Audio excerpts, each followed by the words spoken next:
अपने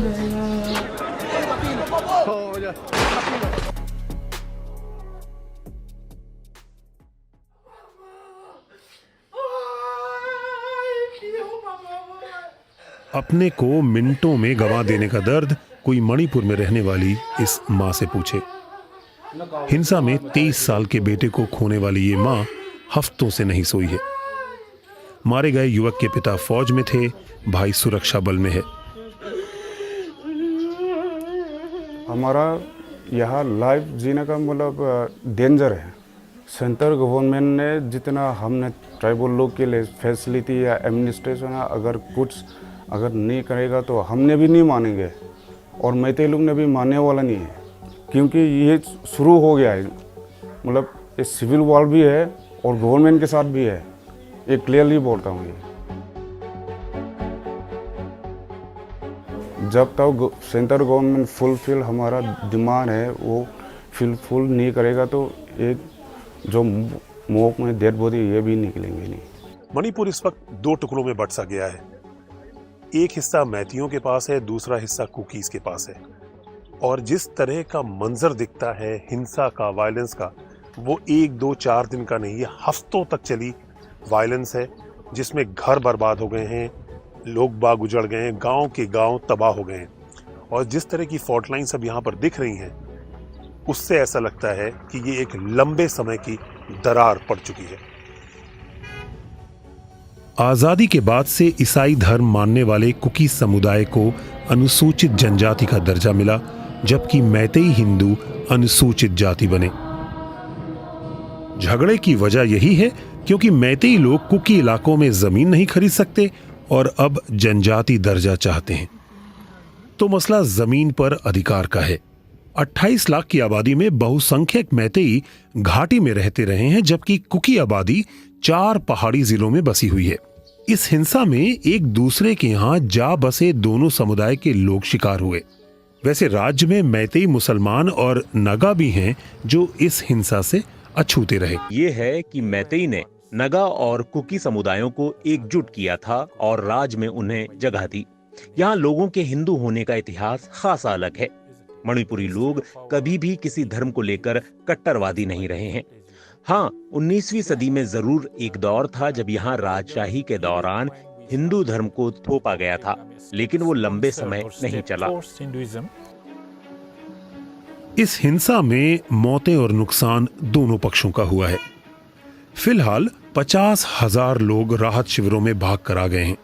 अभी हम जिस रिलीफ कैंप में मौजूद हैं, यहाँ पर 40 ऐसी महिलाएं हैं जो प्रेग्नेंट थी जब ये कॉन्फ्लिक्ट शुरू हुई। 4 बच्चों का यहाँ जन्म हो चुका है और इन माओं को एकदम आइडिया नहीं था कि इनके बच्चे, इनकी फ्यूचर जनरेशंस एक ऐसे रिलीफ कैंप में पैदा होंगे जो कॉन्फ्लिक्ट चिल्ड्रन कहलाएंगे। मरीना ने यहीं अपनी बच्ची को जन्म दिया और फिलहाल पति से बिछड़ी हुई हैं। गुस्सा इतना है कि बेटी का नाम जीत पर रख दिया है। हम रात का खाना खाने जा रहे थे जब गांव पर हमला हो गया। घर बार छोड़कर नदी की तरफ भागे, जहां देखा कई बच्चे पानी के तेज बहाव से जूझ रहे थे। अगले दिन हमें उनके शव मिले।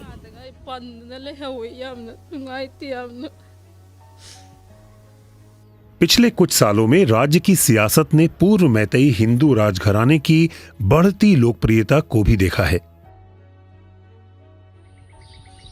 लेकिन मणिपुर के इतिहास में धार्मिक स्थल पहली बार निशाना बने हैं। देखिए, चर्च जलाया और टेंपल जलाया और स्पेशली चर्च जो हमारी कुकीज़ लोग का, वो लोग जो चर्च में जो प्रेयर वगैरह कर लेते हैं, और मैतेई कम्युनिटीज़ का ये जो हम सब घर में जो मंदिर है ये सब हम पूजा कर लेते हैं।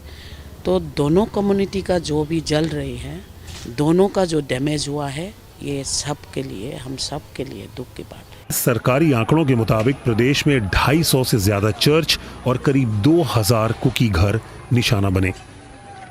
Kuki community are very much frustrated Kuki समुदाय बहुत ज़्यादा परेशान है और हमारा भरोसा सरकार पर नहीं रहा है क्योंकि राज्य सरकार ने भीड़ को नहीं रोका जो चर्चों, इंसानों और उनकी जायदाद पर हमला कर रहे थे। इसलिए ये हमारे लिए बेहद मुश्किल दौर था। मुझे लगता है कि ये जातीय हिंसा ही है, लेकिन भारतीय हिंदुओं को खुश करने के लिए चर्चों पर हमले हुए हैं। mainline Hindus especially. शुरुआत हुई थी मैतेई मांगों के खिलाफ चुराचांदपुर, मोरे और मोइरांग जैसे कुकी बहुल इलाकों में जनजातीय ग्रुप्स के निकाले गए पीस मार्च से, जो हिंसक हो गए। सरकारी आंकड़ों के मुताबिक 100 मंदिरों के अलावा 2000 मैतेई घरों पर भी हमला हुआ। 200 churches are destroyed. But you should also know that 200 चर्चों को नुकसान पहुंचा है, लेकिन आपको ये पता होना चाहिए कि यहाँ 400 और भी चर्च है जो अभी भी जस के तस है। अगर धार्मिक हिंसा होती तो क्या वे वैसे ही खड़े रहते? ये है कि पहाड़ी इलाकों में अब आपको एक भी मंदिर नहीं मिलेगा। but you won't find one temple in the hill area. मौजूदा संकट के लिए पड़ोसी म्यांमार के चिन प्रांत से भागकर आए कुकी उग्रवादियों का भी हाथ बताया जा रहा है, जिनके पास हथियारों की कमी नहीं है। लेकिन मणिपुर के अल्पसंख्यक कुकी अपने इलाकों के लिए अलग प्रशासन की मांग कर रहे हैं, जिसे केंद्र सरकार ने मना कर दिया है। सभी कहीं ना कहीं अल्पसंख्यक होते हैं।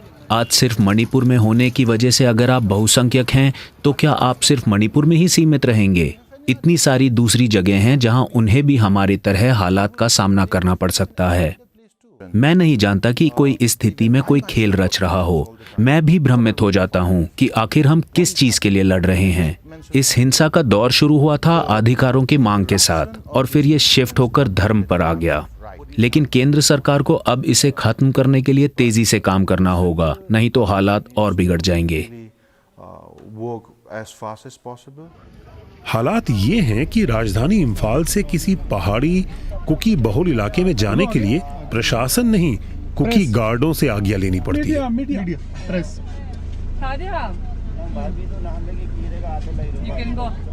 दोनों समुदाय के गांवों के बीच आपसी हमले भी जारी हैं। They use the bomb. They shoot it to our side, but which is not blast yet.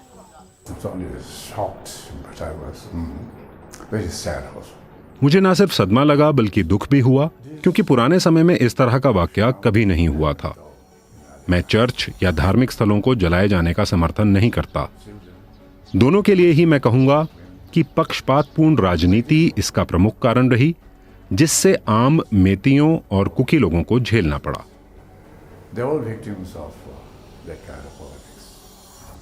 इतने लंबे समय चली हिंसा के बाद का मंजर और ज्यादा डरावना है, क्योंकि एक समुदाय की तरह सैकड़ों सालों से साथ रहने वालों में आपसी भरोसा भी खत्म हो चुका है।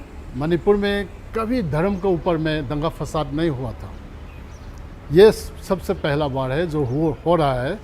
वो भी दंगा फसाद वो किसी ने डाइवर्ट करने की कोशिश किया होगा कि it looks like a religious war.